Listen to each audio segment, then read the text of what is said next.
All right, so this week's two 20th century pieces are um two of the early 20th century masterpieces. They share some similarities in common in that they both were premiered within a year of each other um, early in the 20th century, and they both caused riots in the audiences. Now, it's kind of imperative that you read in your textbook about the early 20th century to really understand why the music sounds so different. Um, and you can't listen to music from the 20th century like you're listening to Mozart, just like you can't listen to Tupac like you listen to Elvis. They're not telling the same story. So, with Wagner's operas, he began to push the musical language of the major and minor scale pretty far, using a lot of the pitches that weren't in the scale. He also would quite often not resolve the dissonances that were supposed to go to the stable sounds called consonances. And as the musical language, which had these sets of norms of operations that made music, sort of flow and have a syntax, began to have as many broken rules as actual rules.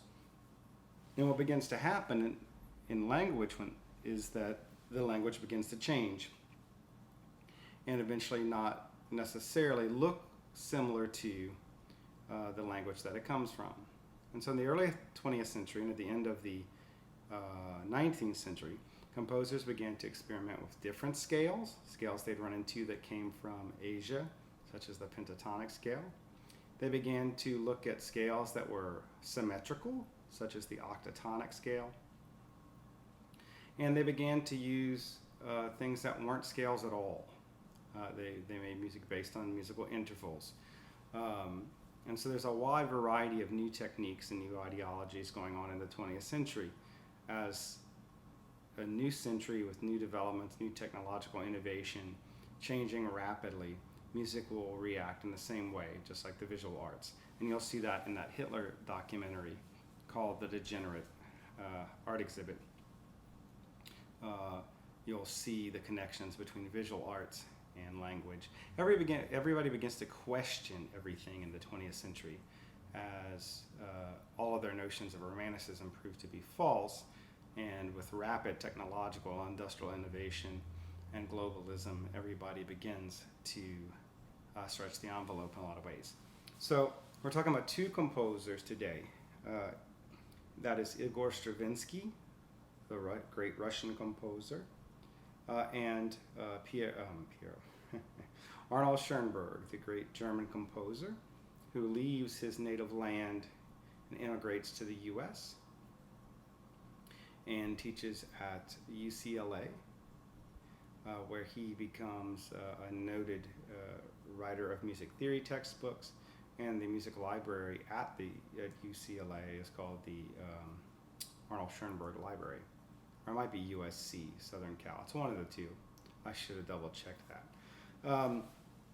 Stravinsky also comes to America for a while, as most composers do flee right before, during, or after World War II.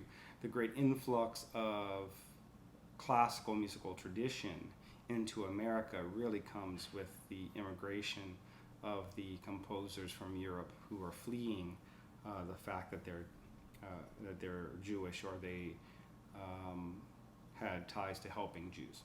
Pardon that coronavirus mistake, but my hands are fairly clean, and I washed them and sang some 20th century music while I scrubbed. Okay. So the first piece we're going to talk about is The Rite of Spring by Igor Stravinsky. Now, Stravinsky is known for a lot of things. He had a very long music career. He's known for having an affair with Coco Chanel, the lovely perfume lady. And he's known a lot for his ballets. And so the Ballet Russe, or the Russian ballet, is pretty much widely respected as one of the most famous ballet companies of all time. And The Rite of Spring is a cataclysmic event in the history of music. Premieres in Paris in 1913 and leads to a riot. Leads to a riot for a variety of different reasons. One, The Rite of Spring is about pagan rituals of sacrifice. It's brutal. It's well, essentially it's pagan. It's full of violence and brutality in its storyline. And Paris, or for that matter, everyone, saw ballet as a tutu and a leotard and a tall, graceful lady dancing very delicately.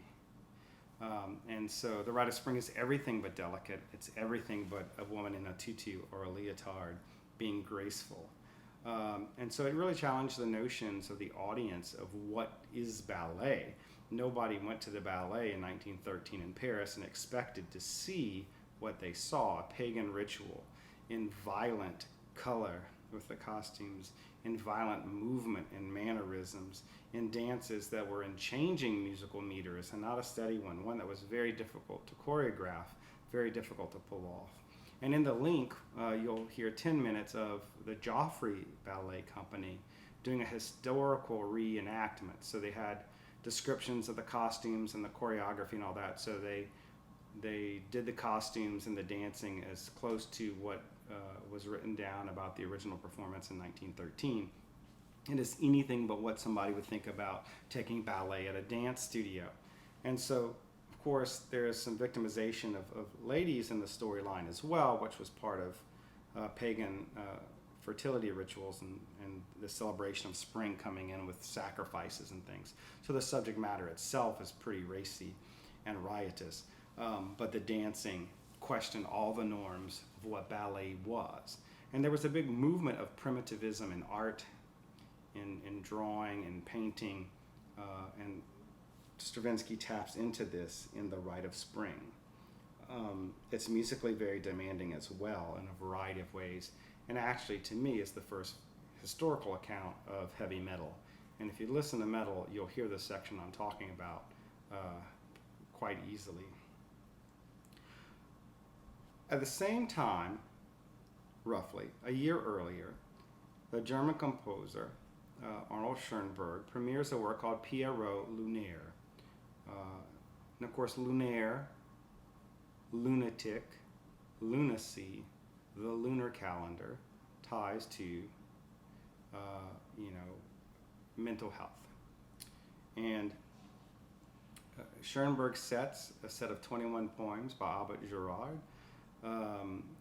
for singer, flute, clarinet, violin, cello, and piano, and some doubling instruments. This set of instruments had never really been used before as a collected ensemble. This is not a string quartet, it's not a string quintet, it's not a woodwind. It's a subset of things. There was no other historical precedent for this collection of instruments.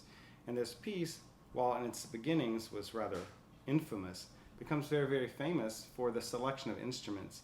And today we have many touring groups that use this instrumentation in the classical world, and it's called the Pierrot Ensemble, or the collection of instruments that came from Pierrot Lunaire, or the sort of the lunatic clown of sorts.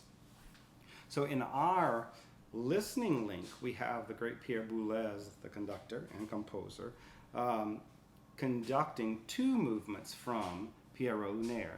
Now this is set on purpose in a German expressionistic style, very, very stark blacks and shadows and whites, very in your face and affront. And one of the things that changes in music, and especially in German expressionism, is that people, at first, music was of course worship, and then it spread to being personally expressive.